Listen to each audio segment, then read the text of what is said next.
Bonjour, nous sommes au Salon de la Radio aujourd'hui à Porte de la Villette et nous sommes en compagnie de Monsieur Georges Chéritas qui est le président et le fondateur de la société 3D Individual Audio System. Est-ce que vous pouvez nous présenter votre projet et votre offre ? Oui, bonjour. 3D Individual Audio System, c'est une société qui a créé un nouveau concept de la restitution de son. Aujourd'hui, pour restituer le son, on a les enceintes et les casques. Et nous, on a constaté que ni un ni l'autre ne reproduit pas correctement le son spatial. On a planché plusieurs années et on a sorti un nouveau concept qui s'appelle 3D Individual Audio System que vous l'attachez sur les fauteuils canapés. Et vous êtes positionné de manière idéale par rapport avec les instruments dans l'espace. Quand vous écoutez par exemple une musique symphonique, vous avez l'impression que vous êtes au milieu, entouré par tous les instruments. Et pour faire une autre comparaison, Bohemian Rhapsody, que tout le monde il connaît aujourd'hui, on a l'enregistrement original de Freddie Mercury en son spatial. Ça veut dire que quand vous écoutez dans notre système cette chanson, vous avez l'impression que vous êtes nez à nez avec Freddie Mercury et tous les autres instruments et les corps sont tout autour de vous. C'est quelque chose de génial. Une fois que vous avez écouté ces chansons en son 3D, vous pouvez les écouter en stéréo. Et après, on a d'autres chansons, par exemple Pink Floyd, qui est justement le pionnier de ce concept de son spatial. Ils ont organisé en 1968 le premier concert en musique spatiale.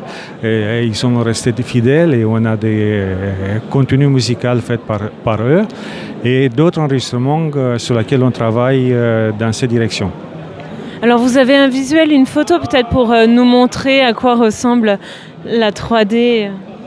Voilà, vous avez ici une photo du stand au Salon Midem cette année et on pourrait voir le système 3DS, d'accord, qui est tout autour de nos têtes, sur laquelle nous sommes positionnés de manière idéale par rapport avec une norme internationale qui réglemente la position des microphones et de haut-parleurs pour la restitution au format 5.1.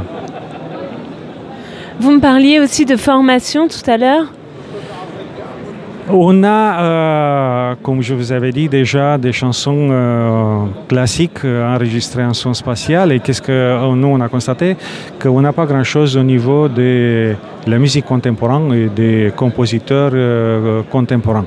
Pour ça, on a pris l'initiative de donner des cours d'initialisation gratuites pour les compositeurs, pour les reporters de radio et télé, de créer justement de la musique et des reportages en son spatial. Dans notre vision, par exemple, les compositeurs, au début de création de leur œuvre musicale, en plus des notes sur une partition classique, sont les compositeurs eux-mêmes qui devaient positionner les notes dans l'espace et de dessiner les trajets qu'ils souhaitaient de le faire. Parce qu'eux sont les créateurs de ces contenus, pas quelqu'un d'autre. Parfait. Et donc peut-être que vous avez des projets à venir, enfin certainement beaucoup. Bien sûr, ce type de produit, on pourrait l'utiliser pour écouter la musique, pour voir les films, pour jouer des jeux vidéo. Et le suivant projet qu'on a, c'était de créer une salle de spectacle équipée sur chaque siège avec notre système 3DS, sur laquelle on a créé également un mixeur analogue spatial, d'accord, qui permettent de déplacer le son tout autour de chaque spectateur en fonction comment se déplacent les acteurs ou les chanteurs sur la scène, avec la possibilité qu'on n'a pas eu jusqu'à aujourd'hui. Les acteurs, ils ont la possibilité de vous chuchoter différemment à l'oreille gauche et à l'oreille droite. To be ou not to be.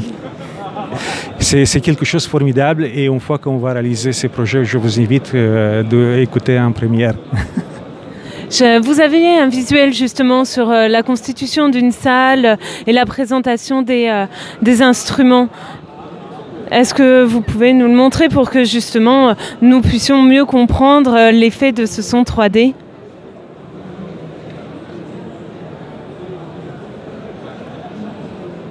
Voilà, ici vous avez Ici, vous avez l'emplacement des instruments classiques d'un orchestre symphonique, en demi-cercle. Et en 3D, vous êtes au milieu et vous êtes entouré par des musiciens. C'est quelque chose de formidable. J'ai, entre autres, des chansons un enregistrement en son 3D de la Rhapsodie en Ré majeur de Beethoven. Oui, et l'emplacement de l'orchestre, c'était justement par rapport avec le visuel que je vous le présente ici. Et par rapport avec le projet de la salle de spectacle, c'est celui-là. Comme je vous avais dit que vous êtes au dernier rang, au premier rang, n'importe où, chaque spectateur il va avoir l'impression qu'il est assis sur la scène, entouré par des musiciens. Et chaque spectateur il va avoir l'impression que les musiciens ils chantent que pour lui. C'est quelque chose d'extraordinaire. Et de la captation de son de musicien au mixeur jusqu'à la restitution, tout on le fait en analogue, même le déplacement dans l'espace sonore. Merci pour le temps que vous nous avez accordé. C'était Clémence Rougal pour la radio Tongossa au salon audiovisuel et de la radio.